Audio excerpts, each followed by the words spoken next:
Scientists have already figured out how to make perfectly healthy people feel a ghost standing behind them. No drugs, no hypnosis, no actors hiding in the room, just a tiny mismatch inside the brain. Suddenly, volunteers became convinced someone invisible was standing beside them. Some turned around, some panicked. A few became so disturbed researchers had to stop the experiment early. But that's only the first mystery. By the end of this video, you'll understand why your brain almost always assumes someone is there when you're alone in the dark. Why people who lose someone they love sometimes hear their voice or sense their presence months later, and why ghost stories exist in every country, every culture, and every century of human history. These seem like completely different mysteries. They're not. They all begin with one hidden feature of your brain, one that's quietly constructing your reality every second of your life. And once you understand it, you'll never look at the dark the same way again. Because long before scientists recreated this feeling inside a laboratory, millions of ordinary people had already experienced it for themselves. Imagine it's 3 in the morning, you suddenly wake up. Someone is standing at the foot of your bed, they don't move, they don't speak, they're just watching you. You try to sit up, nothing. You try to scream, nothing. Your heart is pounding, every instinct says run, but your body won't move. Then, the figure disappears, you switch on the light, the room is empty.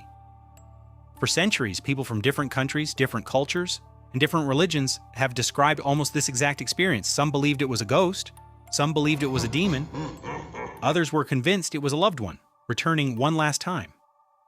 So psychologists asked a different question. What if all of these people weren't imagining nothing, but experiencing the same hidden process inside the human brain?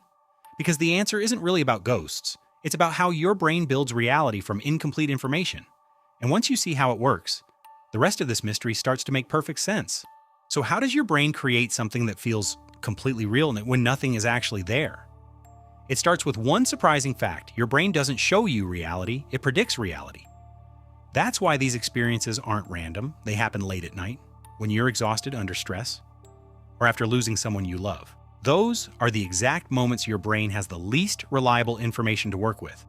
Walk past a jacket on a chair in broad daylight, you instantly know what it is. Walk past that same jacket at 3 in the morning, and for a split second, your heart jumps. It looks like a person. Then your brain catches up. It's just a jacket. Here's the strange part. You never chose to see a person. Your brain made that decision before you were even aware of it. Because your brain isn't a camera, it doesn't simply record the world.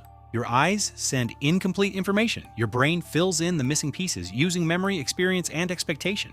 Most of the time you never notice, but in the dark, when you're exhausted or afraid, your brain has to guess, and sometimes its best guess is wrong. Which raises an even bigger question. Why does your brain almost always guess that someone is there? To answer that, go back tens of thousands of years. You're walking alone through a forest, something moves in the bushes, wind or a predator. If you run from the wind, you lose a few seconds. If you ignore a predator, you don't survive. So evolution built one simple rule into your brain. When in doubt, assume something is there. That instinct still runs inside your head today. The predators are mostly gone, but your brain still hates uncertainty. That's why a shadow becomes a person, why hanging clothes suddenly seem alive, and why most people don't see a ghost first. They feel one first. Your brain is constantly asking, am I alone? When the evidence is incomplete, it would rather imagine someone who isn't there than fail to notice someone who is. For thousands of years, that shortcut probably kept our ancestors alive. Today, it might explain thousands of ghost stories. But then scientists discovered something even stranger. What if that feeling could be created on demand inside a laboratory in broad daylight? The answer is yes. Neuroscientists actually recreated that feeling inside a laboratory. Blindfolded volunteers controlled a small robotic device with one hand, while behind them, a second robot copied every movement, touching their back in real time. At first, everything felt completely normal. They moved, they felt the touch, and their brain recognized it as self-generated. Then the researchers changed just one thing. They delayed the touch by a fraction of a second, barely enough to notice. Suddenly, everything changed. Volunteers became convinced someone was standing behind them, some turned around, some became visibly frightened, and a few were so disturbed the experiment had to stop early. There was no hidden person, no hypnosis, no trick. Just a tiny mismatch between what the brain predicted and what it actually felt. Your brain is constantly asking one question: did I cause this? Normally the answer arrives instantly, but when those signals fall out of sync, your brain refuses to leave the mystery unanswered. So it creates the explanation that makes the most sense. If it wasn't me, someone else must be here. Healthy people in a bright laboratory experience the exact same invisible presence described in ghost stories around the world, not because they were superstitious, but because that's how the human brain resolves uncertainty. But one mystery still remains. This explains the shadow in the corner. It explains the feeling that someone is standing behind you, but it doesn't explain something even stranger. Why do people who lose someone they love keep hearing their voice or sensing their presence long after they're gone? The answer begins with something your brain has been doing for years. Imagine living with someone for 30 years. You know their footsteps, their laugh, where they sit when they come home. Without realizing it, your brain has spent decades learning those patterns. Then one day, they're gone.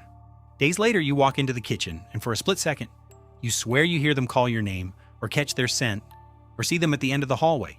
When psychologists studied grieving families, they found these experiences were remarkably common, and the people reporting them were completely mentally healthy. Why? Because your brain doesn't erase decades of predictions overnight. For years, it expected that person to be there, and that expectation doesn't disappear the moment they do. So every now and then, that old prediction briefly comes back. Not because you're imagining things, not because your love wasn't real, because it was. So why do people all over the world describe experiences that sound so similar? Ghost stories exist in every country, every culture, every century, and yet people keep describing the same kinds of moments: a shadow in the corner, footsteps in an empty hallway, a figure standing at the end of the bed. How can complete strangers who've never met describe the same thing?